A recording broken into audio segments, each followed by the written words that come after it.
살다 보면 생각지도 못한 상황에서 사건 사고에 휘말리게 되는 경우가 많이 있는데요. 예고도 없이 형사 사건에 휘말려 재판까지 가는 경우가 실제로도 많이 벌어집니다. 형사 재판에 참석을 앞두신 분들이라면 꼭 시청하고 가시길 바라겠습니다. 안녕하세요. 법무빈 세로의 엄진척 변호사입니다.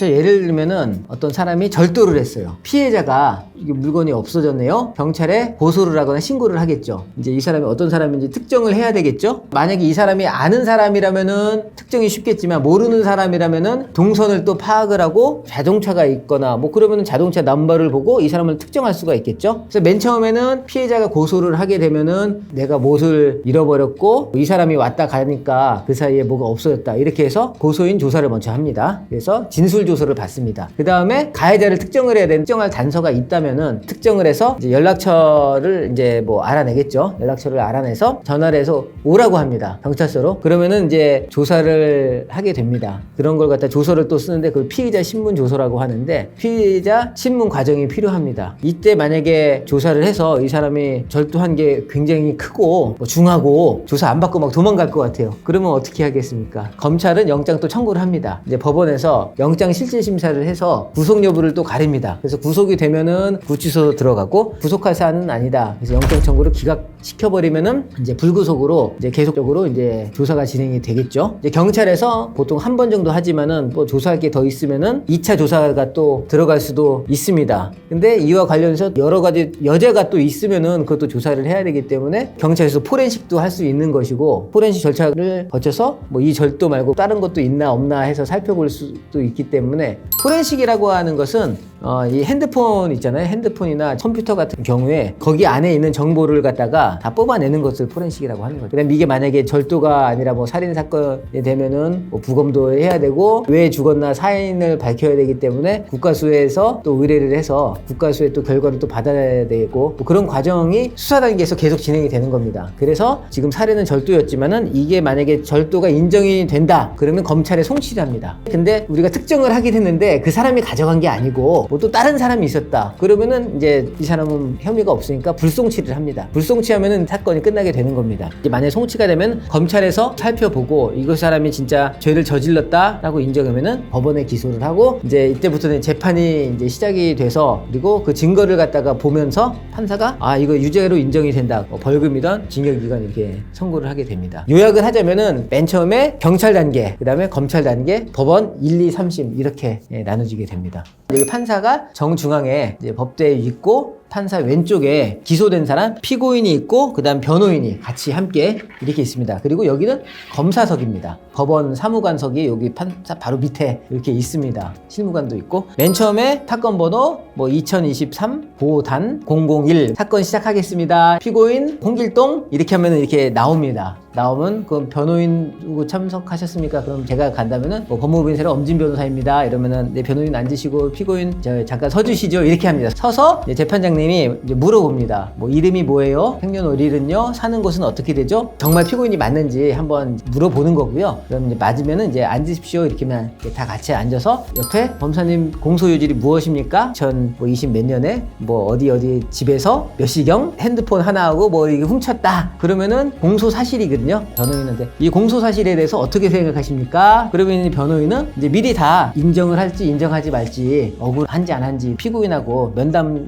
다 거친 다음에 인정하면은 인정합니다. 인정하지 않습니다. 만약에 인정한다 그러면 이제 다 자백이 되고 그러면 피고인한테 또 물어보죠. 네 맞습니다. 이렇게 하면 이제 증거 조사를 이제 하는 겁니다. 이제 증거 목록을 갖다가 이렇게 판사님한테 주고 피고인과 변호인한테 줍니다. 그럼 그것을 보고 증거 동의합니까 부동의합니까 뭐 그렇게 해서 증거 조사가 시작이 되는 겁니다. 부동의를 하면은 증거로 쓰지 못하기 때문에 이 부동의한 증거를 보고 증인신문을 하겠습니다. 그렇게 해가지고 증인을 불러서 증거를 갖다가 증거가 동의되냐 되느냐 동의이 되지 않느냐를 결정을 하고 그렇게 해서 증인 신문도 되고 그러면 몇 번 이제 재판정 왔다 그런 과정을 거칩니다. 피고인한테 유리한 증언은 우리가 증인 신청을 해서 증인도 불러오기도 합니다. 마지막에 끝냈다 그러면은 판사가 이것으로 재판 마쳐도 될까요? 뭐 이 정도 더 할 거 없나요? 검사님한테 물어보고 변호사한테도 물어보고 없습니다. 그러면은 구형하시죠. 이렇게 물어봅니다. 그러면 구형하면은 징역 5년에 처해 주십시오. 벌금 500만 원에 처해 주십시오. 이렇게 할 수가 있단 말이에요. 변호인 변론하시죠? 이러면은 이제 변호인이 피고인한테 유리한 진술을 하게 됩니다. 그 다음에 마지막으로 피고인한테 일어서서 하실 말씀 있으면 해보세요. 마지막 변론 최종하고 이제 그러면 이제 판사님이 판결은 5월 1일 2시 본 법정에서 하겠습니다. 이렇게 하고 끝납니다. 그리고 마지막 선고에 가면은 징역 1년이 될지 벌금이 될지 그때 결정이 되는 거죠. 형사 민사의 차이점은 딱 한 가지로 간단하게 말할 수가 있습니다. 뭐냐? 내가 돈을 받느냐 받지 못하느냐. 예를 들면 자신이 피해를 당했다고 쳤을 때 가해자를 놓고 돈 내놔라고 하는 것은 민사, 가해자가 국가와 상대해서 처벌돼야 돼. 그러면은 형사입니다. 그러니까 형사는 제가 돈 받는 거하고 전혀 관계가 없고 민사는 어떻게 하든 내가 돈을 받아야 된다는 그런 관계에 있습니다. 엄밀하게 따지면 그렇게 되죠. 근데 합의서를 쓸 때에는 민형사상 어떤 이의도 제기하지 않는다 이렇게 써겠죠. 그럼 형사 고소를 안 하겠죠. 민사를 건너뛰어서 형사로 바로 가는 거예요. 바로 갈 수도 있는 거죠. 아 너무 억울해서 난 돈이고 뭐고 난 필요 없다. 넌 처벌돼야 돼. 그러면 형사로 바로 고소를 할 수가 있는 거죠. 동시에 진행되는 경우도 동시에 진행이 되는 경우가 대다수죠. 예를 들면 A라는 사람이 B라는 사람한테 맞아서 병원에 2주 동안 입원했다고 칩시다. 병원비가 들어가겠죠. 너 병원비 내놔. 이렇게 내용 증명도 보내고 민사 재판을 걸었어요. 그러면 이거는 민사 재판이 되는 것이고 이쪽에다가 국가하고 상대를 해. 그래서 고소를 하면은 이제 경찰관 그다음에 검사가 알아서 이 사람을 처벌할 수 있도록 수사를 하겠죠. 요거는 이제 형사 절차가 진행이 되는 것입니다. 뭐 합의는 모르겠고 형사처벌 받겠다 이런 사람들도 있다고 들었어요. 그런 경우가 있습니다. 예를 들면 가해자가 재산이 하나도 없어요. 형사 처벌을 받고 벌금 몇백만 원을 내라. 안 내면 또 노역장 유치가 될 수 있으니까 어떻게 해서든 또 꿔서 이걸 해결을 했어요. 근데 뭐 신용 불량자고 그래서 피해자가 민사를 걸어도 1,000만 원 승소해도 뭐 나는 돈도 없는데 뭐 알아서 하시든 말든 집행하시든 말든 나는 카드도 안 쓰고 통장도 안 써요. 이렇게 하면은 아까 그런 얘기는 이제 성립될 수 있는 거죠. 피고인 측에서 유리한 증인을 신청을 한다. 한 2-3명 정도까지는 증인 신청 받아줍니다. A라는 사람이 증인이 됐다. 그러면은 입증 취지가 뭐예요? 그 말은 한마디로 뭘 증명하려고? 이 뜻이에요. 그러면 이제 변호사가 무죄의 취지를 증명하려고 합니다. 부를 때도 소환 방법이 있어요. 소환으로 할까요? 아니면 대동으로 하실래요? 이런 대동은 뭐냐면은 나한테 유리한 증언을 해줄 사람인데 같이 다 사실도 보고 굉장히 친한 사람이에요. 근데 나하고 좀 적대적인 관계예요. 그러면은 야 좀 나와. 이거 안 나오잖아요. 소환으로 해주십시오. 그러면은 소환장을 날려요. 근데 위증죄도 있고 이러니까 겁나요. 가기가 싫어요. 안 나갔어요. 안 나가면 어떻게 하냐면은 과태료 300만 내야 돼요. 그러면 안 오겠어요? 옵니다. 과태료 처분하고 다른 증인신문기일은 한 달 후인 3월 며칠로 잡겠습니다. 이렇게 하면은 다 나와요. 안 나오는 걸 본 적이 없습니다. 증인이 억울할 수 있는 거 아니에요?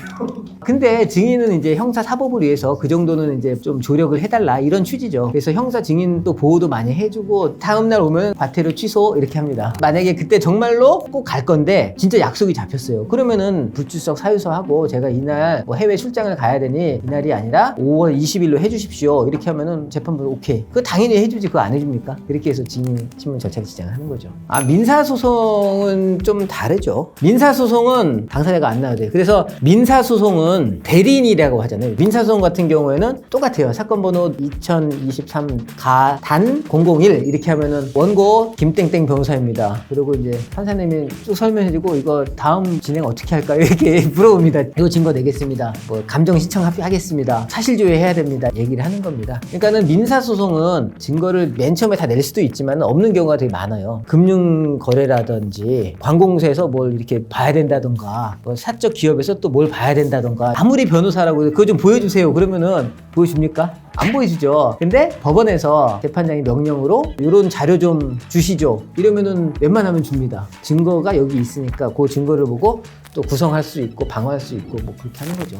오늘은 형사 절차 일반에 대해서 말씀드렸습니다. 이해가 잘 안 되실 수도 있습니다만 그래도 한 번 정도는 알고 계실 것 같아서 한번 찍어봤습니다. 그리고 마지막으로 궁금하신 거 있으면 댓글로 남겨주시면 답 드리겠습니다. 다음번에는 조금 더 재밌는 주제로 찾아뵙겠습니다.